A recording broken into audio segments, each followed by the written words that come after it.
Okay mga bossing. Well, anyway mga bossing. Meron tayong dumating na microphone.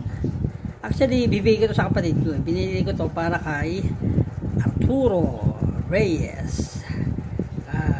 Mura lang naman to. 650 pesos.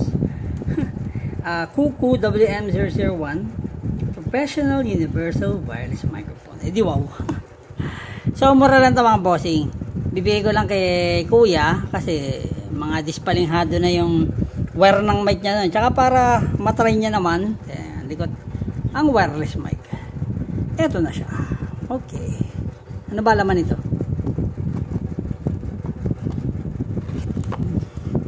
Actually, may magtatanong niyan, bossing, may bilhin 200, 300 plus ha. Yun mga bossing, wala pang battery. Bibili pa ng battery, rechargeable, etc. Ito, may included na siyang battery at i-charge mo na lang siya sa mismong mic. So, ayan yung kasama niya. May mga pads. Dalawang battery. Isang charging cable. Micro USB. Type C pala, sorry. At dalawang baterya.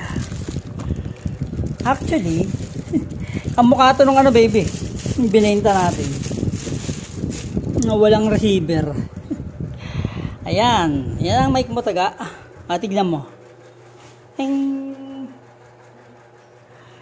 Pinakita ko lang kay Mangko. So, testing ko na lang. Ko. Ayan na kuya. Pagpunta ko siguro dyan na next week, dadaling ko na itong mic mo. Kasi panayan tanong mo, nasan yung mic? Bibigay ko sana sa kanya itong SM58.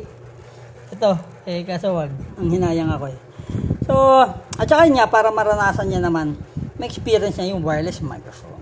Ano pang gagawin natin? Let's rock and roll.